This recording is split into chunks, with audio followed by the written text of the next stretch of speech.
Hey, everybody, and welcome to episode 3 of Golf's Next Gen, the official podcast of the American Junior Golf Association. My name is Tim Jackman, and that is Thomas Harrison, and over there is Justin behind the camera. And we actually have guest sub-producer Hayden back there watching that other camera, so we've got getting everybody involved over here. But excited to be back. Got a great guest today. Thomas, how you doing? Doing well, Tim. Excited. A lot of good stuff going on in golf. Feel like this is that time of year where it really ramps up. We start to get in the major season, and so the weather's better, that's for sure. Yeah, it's starting to feel like golf weather out there. This staying dark later, you can get the quick 9, 18 maybe if you're speed running out there after work. So always a good time in the golf year. Yeah, 100%. Yeah, it was like 75 degrees the other day, and I was like, yeah, I need to get out there. So, unfortunately, I was working my deck, but that's a different story for another time. A lot going on, like you said, in the golf industry. I think Miles being on the podcast was actually a good luck charm for him. Yeah, we got a little bump for him there. I mean, that's 4 straight junior tournaments that he's won. So, big junior tournaments. I think it's safe to say that he's feeling it a little bit. I think he's got quite the lead here for Player of the Year, and we're 3 months in.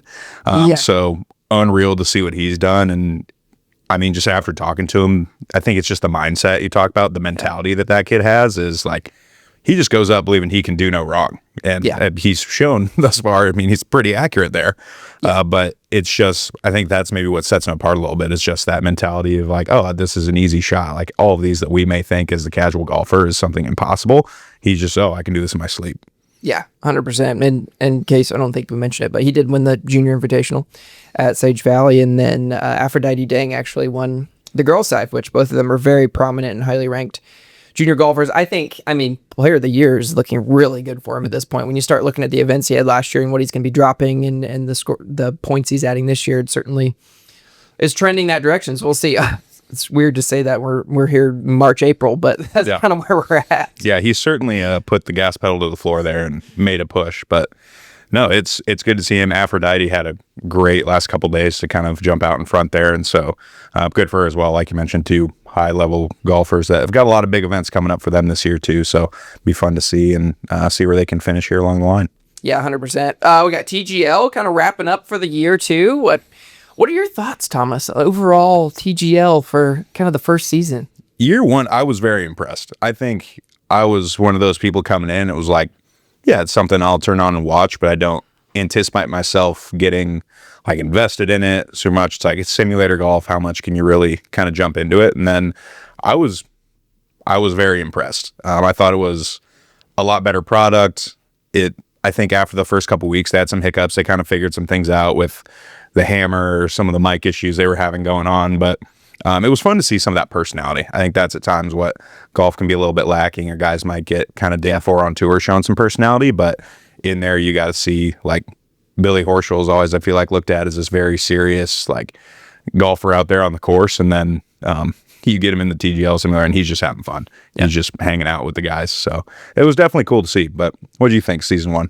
Yeah, it's an interesting mix of kind of competition and then like fun. And I think they kind of push that a little bit. So I think the competition thing will get more serious. And I think if they can kind of keep the fun, then I think that'll help to, make it really mean something to the guys. Because I think overall, I really enjoyed, the first year of it. I think that's kind of where I want to see it a little bit more, make it feel like it means a little more. And it's a little bit less just kind of going out and playing with the guys, does that make sense?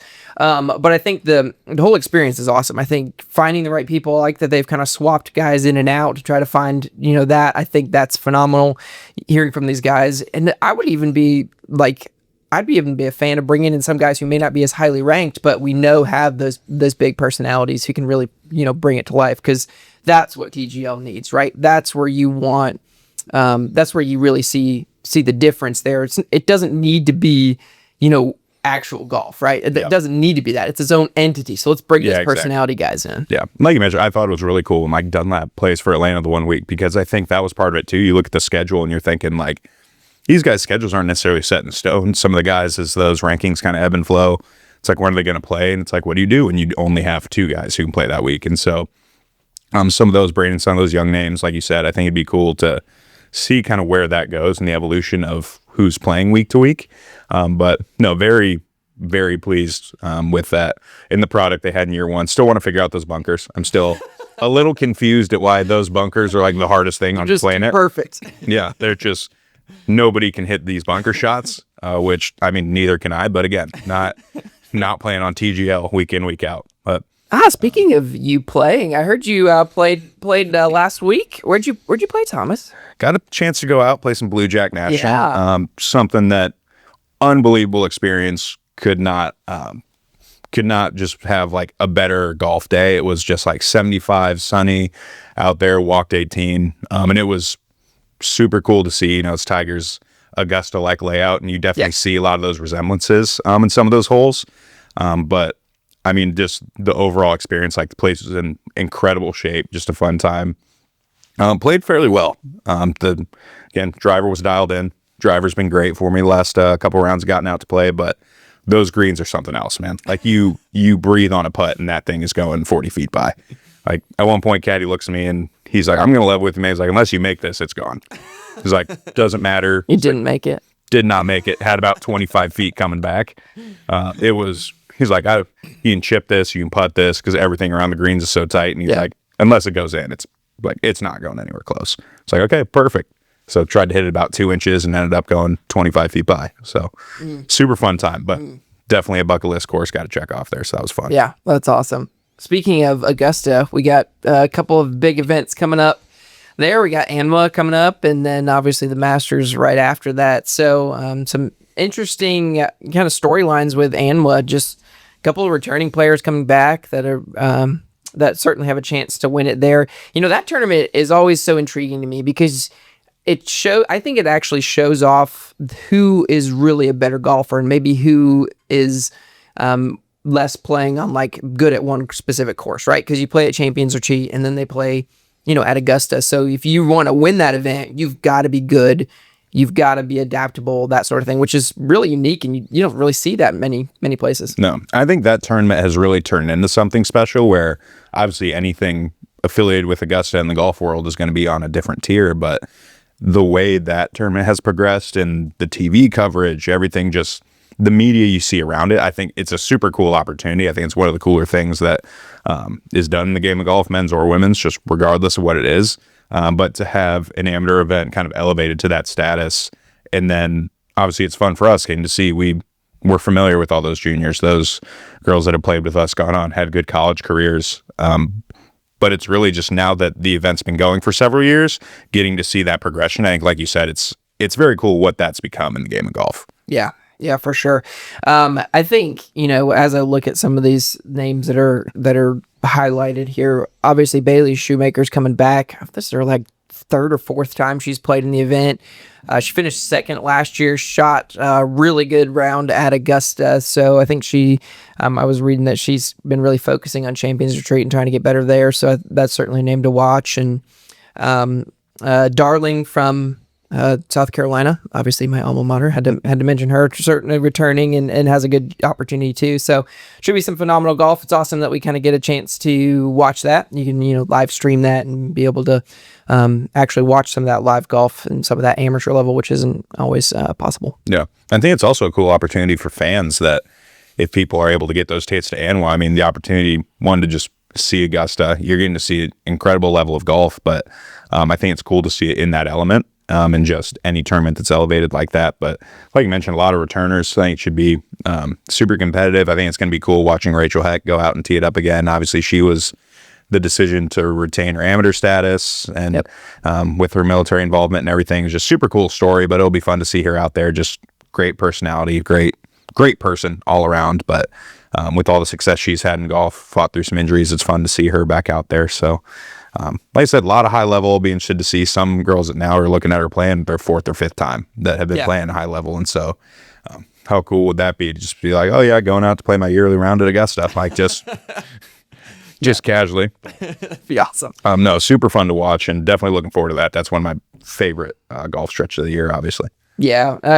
Obviously the Masters coming in right on the heels of that. Some It'll be interesting this year. I think you and I both will have a chance to go down there for the Masters and enjoy Augusta and some pimento cheese sandwiches. What is your? I don't know if I've ever asked you this question. What's your go-to food item there? The ranking, ooh, Well, I think the ranking that's maybe too much controversy for the podcast. But what? Give me like your Can't top handle that two kind of favorite. controversy. Give me two your favorite. I mean, And don't say the peach ice cream sandwich because that doesn't count. I've actually never had the peach ice cream. Okay, that's actually sad. Never had. I mean, the one year coming out of COVID, they were still Right. trying to get those back. Didn't quite get them full production there, but yeah, last time I had the chance to go, did not have the ice cream, so can't speak to that. Wow. But do love the pimento cheese. That's like 1A, really good. I mean, I like the egg salad. I feel like those are just the two classics, but I feel like you can't go and not get the two of those. Right. It's also just the best that it's like $1.50 and you're just like $5 gets you whatever you want in that place. Right. So definitely the pimento fan. But what about you, Yeah, Tim? I think the egg salad I think is the one for me. I really like the egg salad. The pimento cheese is good. I think it's a little salty. But that might just Mr. be Particular over right. here. The foodie in me, or I guess something. But I do love the pimento cheese, the egg salad sandwich. The chicken sandwich is pretty. You know what is actually pretty underrated? That is phenomenal. Are their breakfast sandwiches? See, that's what I've heard, and I've Like, always been the same. Like in the morning, I good. feel like I'm so focused on like you come in with your game plan of what you're going to do first. Like, are you going to get merch? You Right. go and like get out to a hole, do something. So usually kind of on the run in the morning there. Sandwich. Get the breakfast sandwich this year. I'll try it out. I trust you, Tim. I trust your judgment. It's a phenomenal. resident foodie. But I'm sure if there was Masters root beer, you'd be all over it. Now that would be interesting. I love that when you like go in there, they don't advertise like for a specific brand of anything. So you just get a cola or you get a lemon lime soda. Yeah, you grab it and you're like, this tastes familiar. But I wonder what this is. Oh, that's funny. Well, we've got a great guest that we're going to have on here, Emilia Migliaccio Doran. She was a high-level AJGA player. She also went to Wake Forest, won a national championship there. Now she still competes at some very high-level amateur events, and she's a broadcaster on Golf Channel. So she's kind of a jack of all trades. She played in ANWA at one point. So she has just done a lot of really cool things. We're excited to have her on here. So Emilia, thanks so much for joining us. Yes, of course. So happy to be here. no, Amelia, we very excited to have you on. Somebody who has quite the resume. We talked about a little bit before coming on, but a lot of AJGA experience, a lot of high-level amateur experience. Why don't we just start out with tell us a little bit about your AJGA journey and kind of how you worked through the levels there, and a couple very high-level events for you. We had a Solheim Cup and everything there, so tell us a little bit about that. Yeah, I look so fondly on my AJJ career. I still remember the first event I played in. I don't know the event, like what it was called, but I shot 70 the first day. I think I was around like 14 or something, and I was leading. And then I had never played and win before, and I shot like an 85. But yeah, AJGA was such great exposure for me. I mean, I got to play against the best juniors in the world. I remember Sierra Brooks, Jillian Hollis, Hannah O'Sullivan, Beth Wu, Ali Al-Dugani, Caitlin Papp, a lot of players that were a little bit older than me. I got to play with them some. And so it was really cool to be able to have a lot of players to look up to. The polo event at PJ National, I remember always being really inspiring for me because got to listen to the #1 juniors on the boys and girls side. And I still remember Hannah's speech, and even actually Rose Zhang and I were talking about it recently, like how inspiring she was for us in the AJGA sphere. And so to be able to have so many people to look up to in golf on the AJGA, and then kind of step into that leadership role myself when Rachel Heck was playing really well and Rose is coming on, it was really special. So I think I played in 4 Wyndham Cups, and those were kind of the between the Wyndham Cups and the Invitationals, and then getting to play on the Junior Solheim Cup. It was so special, and I feel so blessed to be able to have so many memories from those years. And it's super neat because all those players I played with, and the fact that you all have so many events where it's girls and boys, because in college you really get a big separation. They're just starting to incorporate more men's and women's fields. But now that I cover players in broadcasting on the Corn Ferry Tour and PJ Tour, it's so many of the players, like Frankie Sappin, for example. I got to watch him win on the Corn Ferry Tour, that I played AJGA golf with. And so that's been super fun, just to be able to reconnect with all those players. But it was such a great experience playing on AJGA, and yeah, I could talk on and on about it. You got what, 5 wins, and I think we got the stats here. 5 wins, 16 top 10 finishes. How did you get started in golf, and how did you get progress to that level so quickly? Yeah, my mom played in college. She's from Sweden, actually. She's the only person in her family that's left Sweden and is in the US. So her brother is about 7 years older than her and swam for Pepperdine.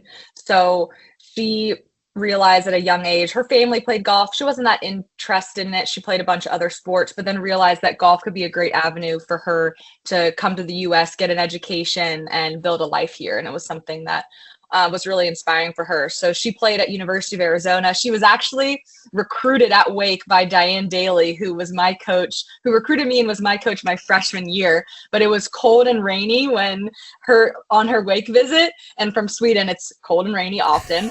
And then she visited Arizona and it was warm and sunny. And the coach was like, yeah, it doesn't rain here. So that led to her decision to choosing Arizona. It didn't sway my decision in not choosing Wake. But yeah, and I think the biggest reason why I was able to excel at such a young age was because my mom played competitively. A lot of kids are put on a lot of pressure by their parents to play in college.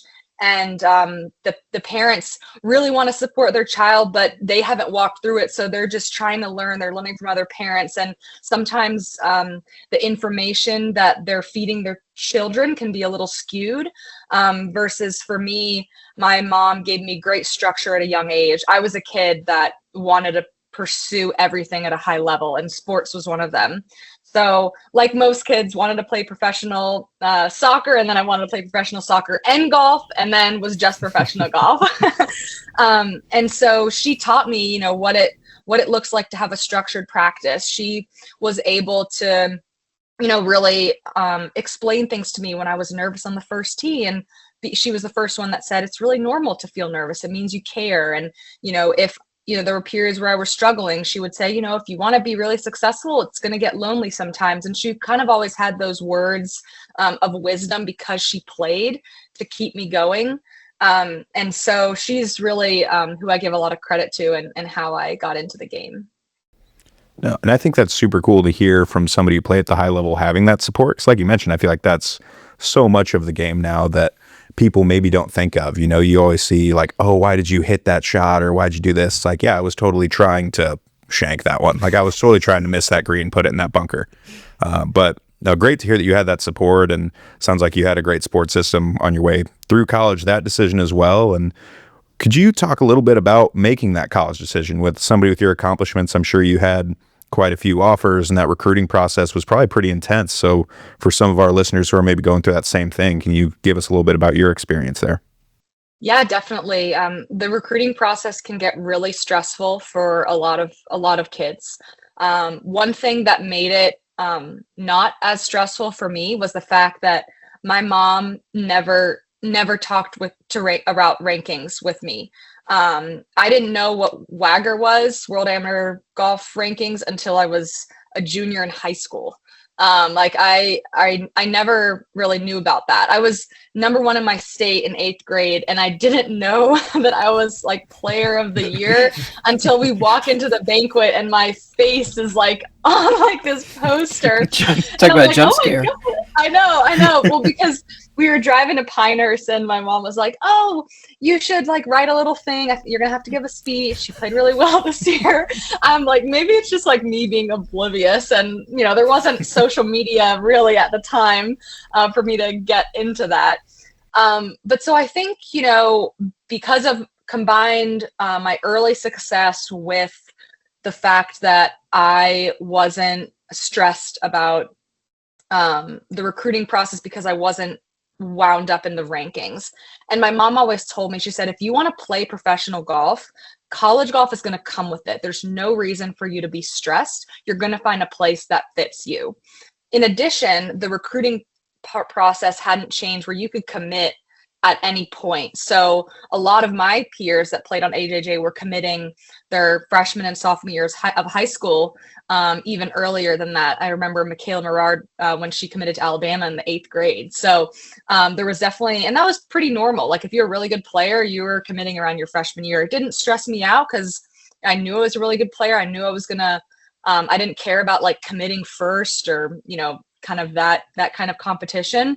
And I think it was the messaging that my mom was able to provide me, but she kind of helped me fill out a couple questionnaires. I knew I wanted to go to a small school with good academics.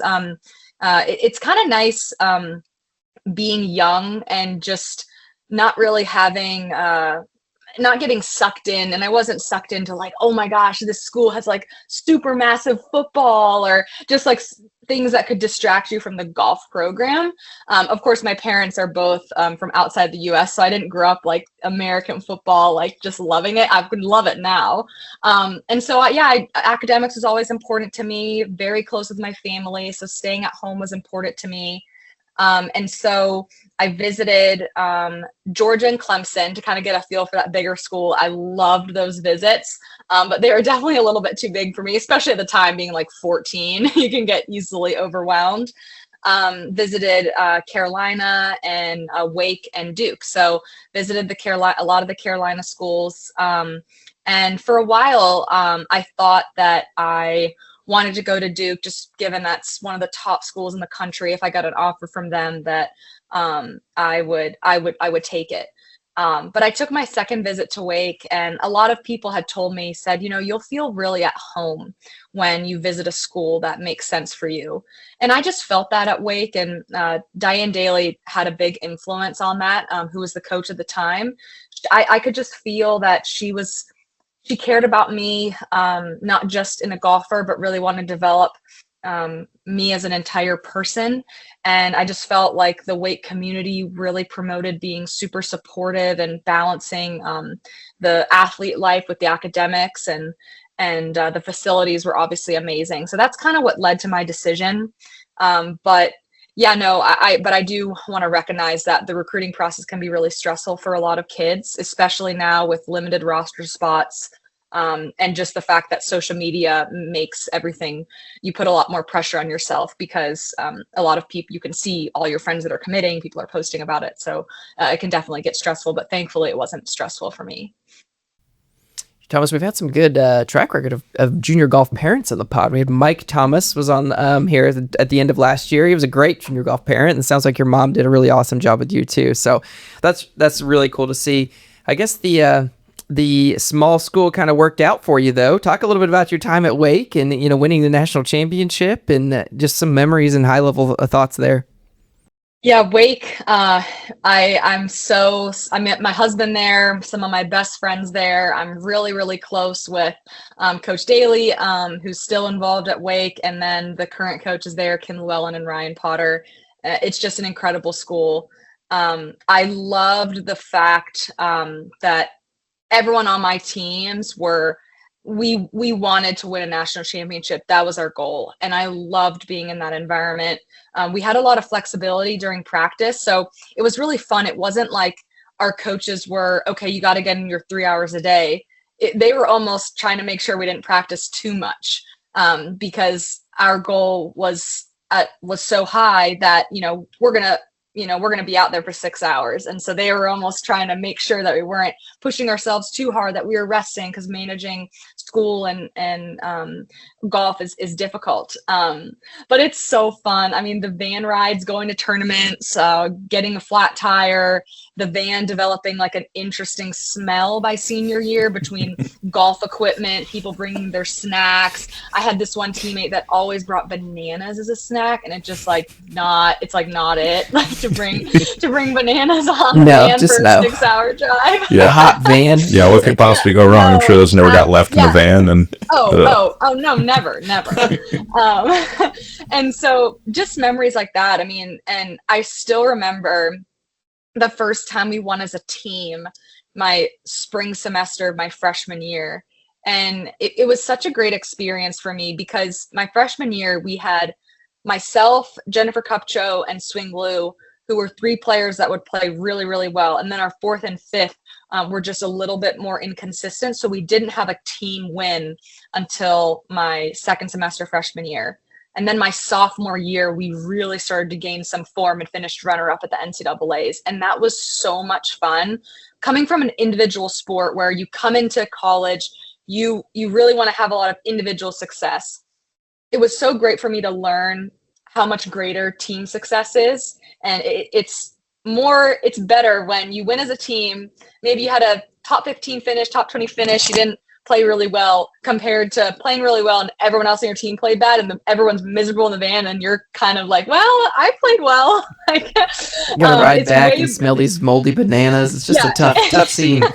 Exactly. So it was just so much fun to start to be in that environment where we're like, okay, well, now we want to be number one in the country. Now we want to be the school that people are talking about. And that was really fun. We had, of course, the COVID-19 pandemic, which we were number one in the country at the time. And we had two really good studs, Rachel Keane, as you all know, played on the AJGA, and then Lauren Walsh, who's from Ireland. And they played really well their freshman year, and then we couldn't complete our postseason. So it actually ended up being a blessing in disguise for me because that fifth year of eligibility, which was my sixth year in school, because I did a 2-year master's program and I didn't play my first year. And then I was like, okay, I don't want to play professional golf, but I have this like extra year of eligibility and I kind of want to compete again.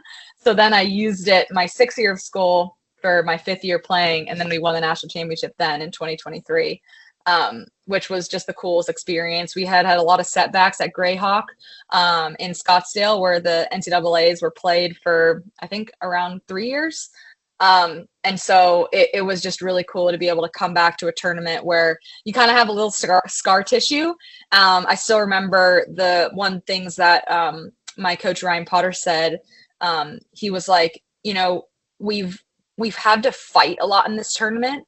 And I want to start this fight on day one. Like, let's go out and just immediately get after it. And it was super motivating. Similarly, both Kim Llewellyn and Ryan, the day before or the morning of the final round of the national championship, we all read text messages from family, Wake support, just everyone affiliated with Wake. And they were like, don't just do this for yourself or even for this team, like do it for all of Wake Forest who are supporting you. I even just get chills thinking about it because it was just so memorable and really motivated all of us. So a great experience at Wake. We're in Charlotte now. I met my husband at Wake, so we go up as much as we can. And I feel really special to be part of that program. No, it's super cool that you mentioned that, and you kind of touched on it, but you obviously hit a point where you decided pro golf wasn't for you. And so as somebody, you mentioned, you come up having those dreams of playing professional golf, you get to a point where maybe it's time to go down a different path. So can you tell us a little bit about what went into that decision for you? Because you obviously had the success, and it's just a different world out there. It's not for everyone. So why don't you tell us a little bit about how that kind of came about for you? Yeah, definitely. So I decided not to play professional golf my second semester senior year. I actually told my coach in the middle of a golf round I wasn't playing well, and I was like, Coach, I don't want to do this for a living. And she was like, okay, well, let's finish this round. And so, I think it really opened my eyes. I didn't have a good senior year, and I think having a lot of success and it's easy to overlook just the way you attach your identity to your golf rounds.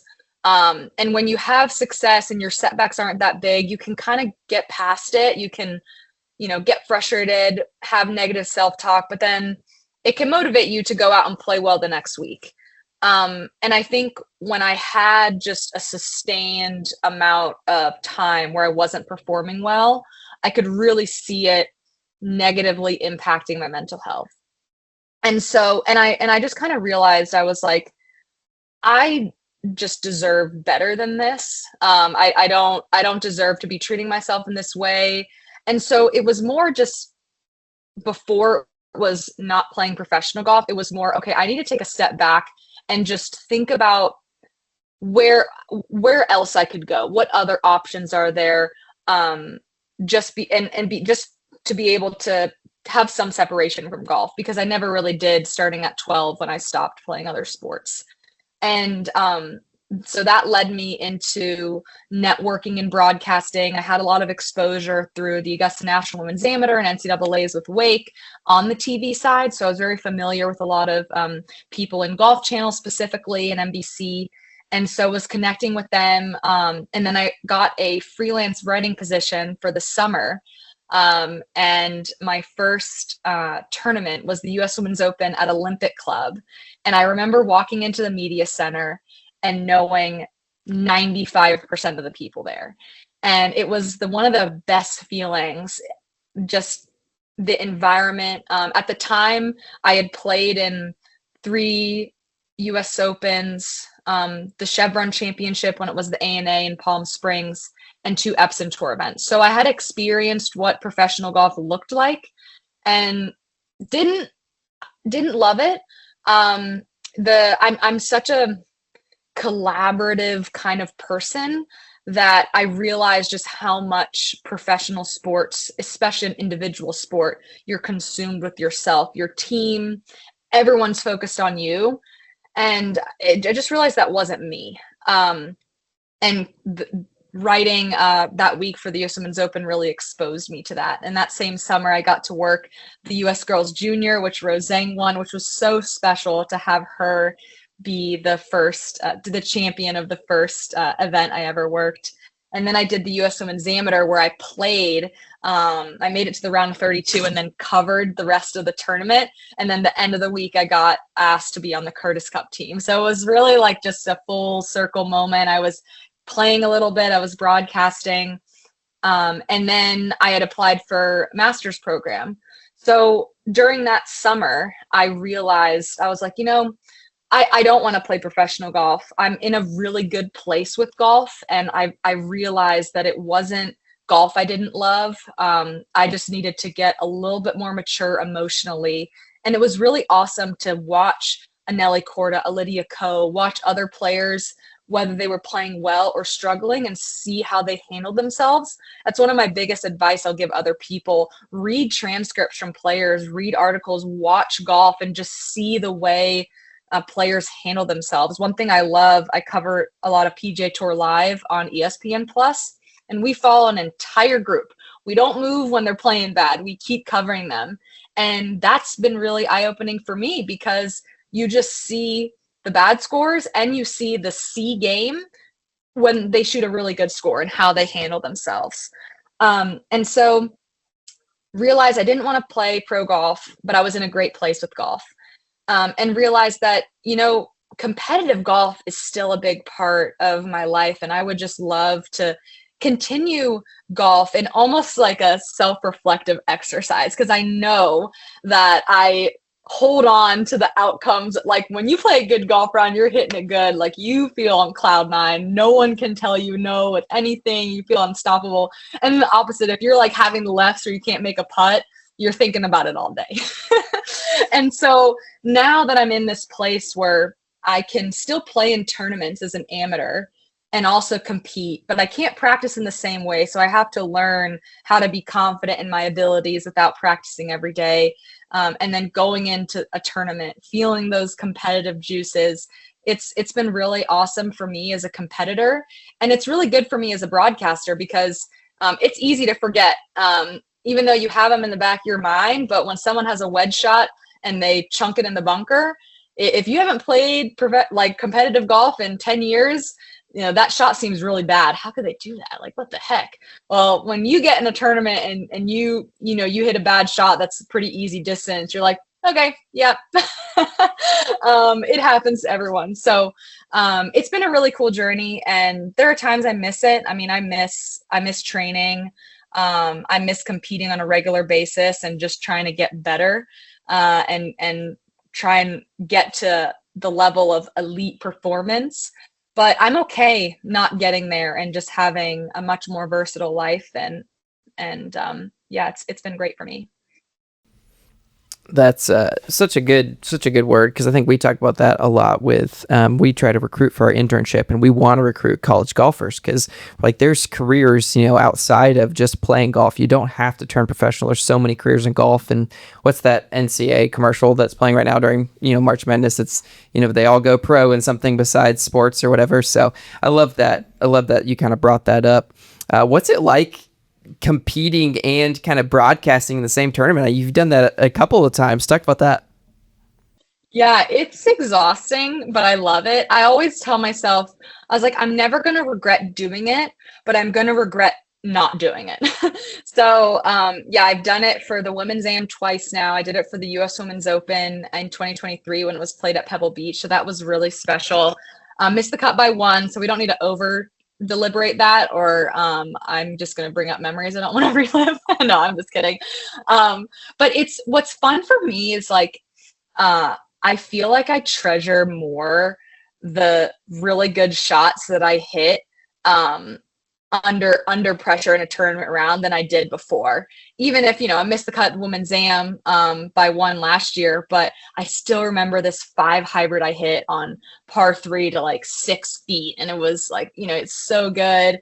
But, you know, it's definitely, you know, you need to just be thinking kind of all the time, whether it's, okay, I'm playing now and then going straight into broadcasting. And it can be kind of tough when, you know, you miss the cut or you don't play well, and then you have to go out and put a microphone in your hand and talk, be really happy and analytical and informative when you just want to like sulk in your round.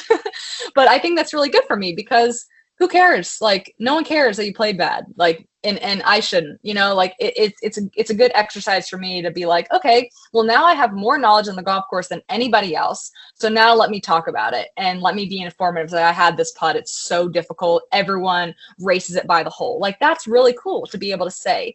And I always look back on my weeks so thankful that I had the opportunity to play. So this is my last year being exempt into the US Women's Am.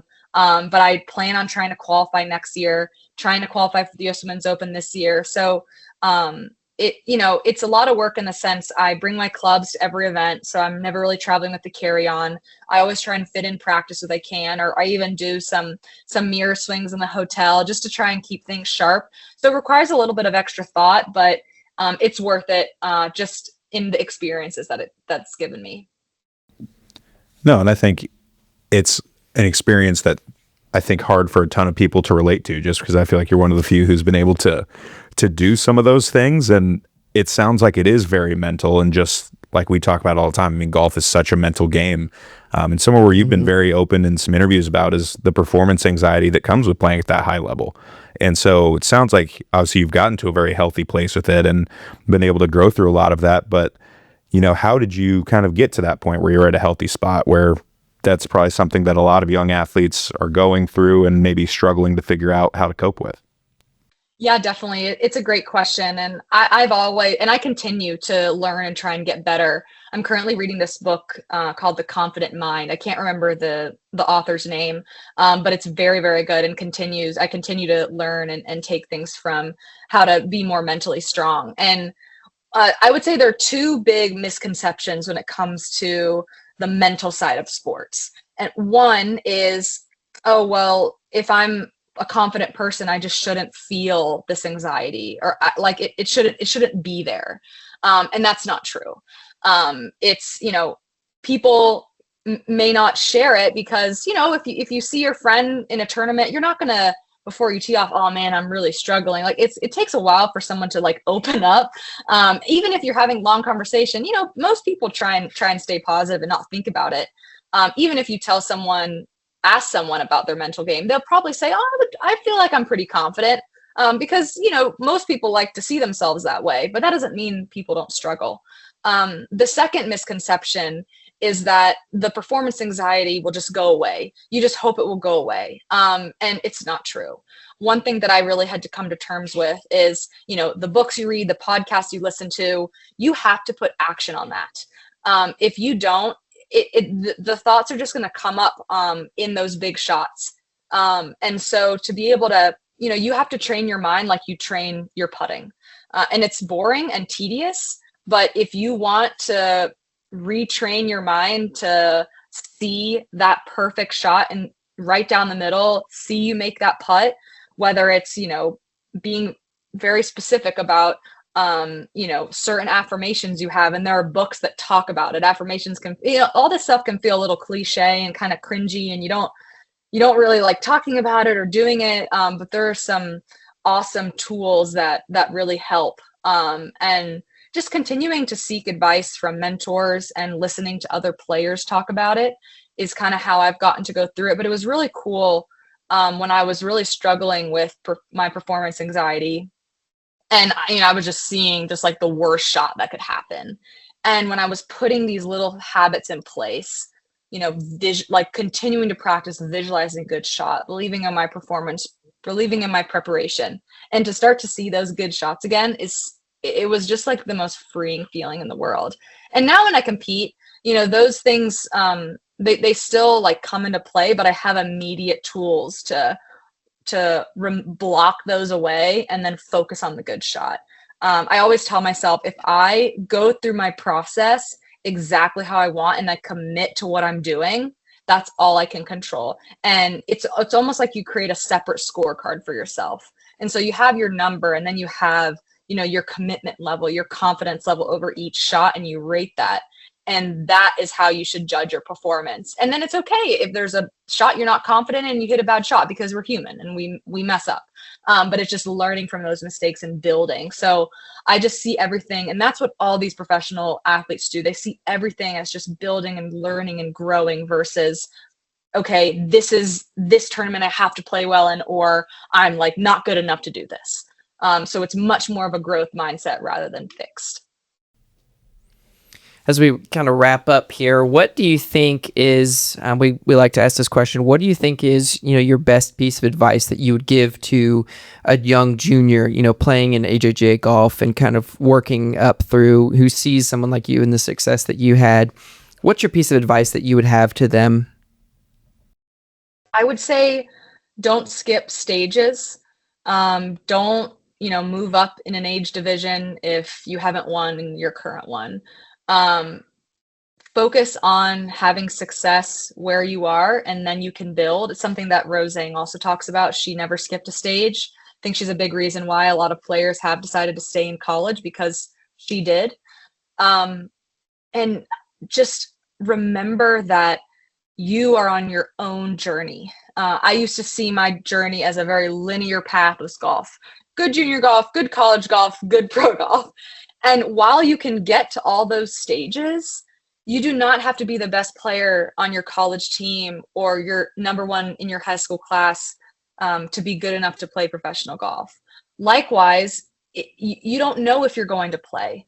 I never liked hearing that growing up because I saw my life so linearly. And so I think just removing that, and just the more you can focus on the small wins, and just getting better rather than all the external noise. There's so much now with social media and getting sponsorships and NIL that distracts a lot of players. It's okay if you don't have an NIL deal, or if you haven't committed to a college and you're a junior right now. Like, it is okay. And so, yeah, just not skipping stages and just trying to always remember you're on your own journey. If you ever feel alone or isolated, just learn a little bit more about another player's career, and just look at their bios and see, oh, wow, like they struggled this one year. I didn't know that they had any struggles. Like, just remember that you're not alone in that. And yeah, so that's what I would say. No, that's great to hear from somebody who's had your level of success. And I hope everyone can take away little pieces of this, just because I feel like you have such a positive outlook that maybe others struggle to find and struggle to kind of realize within themselves. So really appreciate you taking the time to come talk with us. And like I said, I think very beneficial for our juniors that are going through that. You mentioned the changes in the college golf landscape with NIL and roster sizes. That's a question we've gotten a lot about recently, just on our end. So positive outlook, I think, you cannot stress the importance of it enough as we go through. So really, Emilia, just again, thank you so much for taking the time. We really appreciate you having you on our podcast here. And really best of luck to you moving forward here with all the training, broadcasting, everything. Just certainly look forward to following your career here. Oh, thank you so much. It was a treat to be on. Thanks for having me. Yep. Thank you, Emilia. We really, really do appreciate it. And hopefully you have some fun over the next few weeks, and you got a busy stretch coming up. So go enjoy that, and we'll certainly be following along. Awesome. Thank you. Ooh, we had some really good guests lately there, Thomas. I mean, some really good advice and some solid, mental stuff, especially. Yeah, I mean, I think it's something that you're starting to see a common theme with some of these people who've had that much success, obviously, is great parents. Yeah, the positive support around them, I think, is something that we can't emphasize enough. Like, it is sports, the direct training relating to the practice and everything is obviously going to be a huge part, but there's so much more to it. And I think it's cool to see just how much these high-level golfers have put an emphasis on that. And like you said, it's become a very common theme that these top golfers all have that great support system around them. And they don't feel the pressure coming from that. So I think that's something I hope everyone can kind of take away, is because, again, I think there's a fine balance between, reminding somebody to practice or kind of pushing them here, but not stepping over that boundary to where it's not something they want to do. I think just listening to her outlook on everything was just amazing, because she's now transitioned into something else that she loves while still being able to stay involved in the game. When it comes down to it, there's only so many professional cards out there. Yeah. So only so many tour cards, so many on the LPGA tour. And so it's not going to work out for everyone. It's the sad reality of it, as much as we'd like everyone to be able to do it. So seeing the way she's been able to turn this into a career outside of professional golf, I think is hopefully pretty inspiring to people who may be kind of going through that right now. Yeah, I mean, so many good lessons that she talked about: the mental side of things, the approach to everything, her support system. I cannot imagine competing at the highest level of women's golf and then turning around and broadcasting basically like back to back. That just seems like that would be so taxing. So really awesome that she did that. So yeah, I mean, we kind of ramped up our guests here, especially in season 2. So we got some more great ones planned. So definitely tune in for that. The other thing that I want to mention that were kind of related to this, she mentioned Rose Zhang and her success that she's had.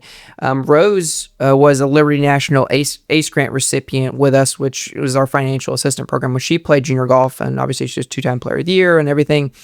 She is actually, we just announced that she's going to be endowing a Liberty National ACE grant to help give back to, girls in California who are trying to play professional or AJGA golf, but don't necessarily have the financial means to do so. So that was an announcement we just dropped, which I thought kind of played well into what we were talking about with Emilia. Yeah, and I mean, it's so great to see what Rose is doing, and you can see why they're great friends, right? Like, they're similar personalities who are very much invested in not just the game, but invested in people. And I think Rosa showed that just right off the bat with how quickly she's had her success in the professional game. And the first thing she's done is just give it right back to those junior golfers and see where she can help out. And so it's great to see somebody with her success kind of pushing for that platform, trying to help out where she can, because it was obviously very special to her. She understands where it was able to take her. So the fact that she's trying to now do that for the next generation, I think is it's just great to see. It's an inspiration that somebody as young as she is able to do something like that so quickly. And so credit to her and everyone surrounding her. Again, the great support system she had, that clearly her priorities are in place, and she wants to make sure she can help out. Yeah, I mean, she's got great sponsors who are coming on board and helping. So it's really cool to see. I mean, it's cool to see any of these pros giving back, but especially kind of where she came from and everything that she's done with the AJGA and progressing to now. It's so cool. So definitely go check that out on our website, which is a great transition to go look at our website, ajga.org, if you want more information about that or anything else that the AJGA does. We're also on social media. So follow us at AJGA Golf on... unless you can get them all, Instagram, X, Facebook, LinkedIn, and there's probably one I'm forgetting. But go follow us on social media. Definitely DM us if you have any questions or things you'd want us to cover on the podcast. We're more than happy to do it. But like I said, got some great other guests lined up. Hopefully you'll tune in for those. But thanks, Thomas. I appreciate the time today. Hey, thanks, Tim. Always a pleasure. All right. Have a good one.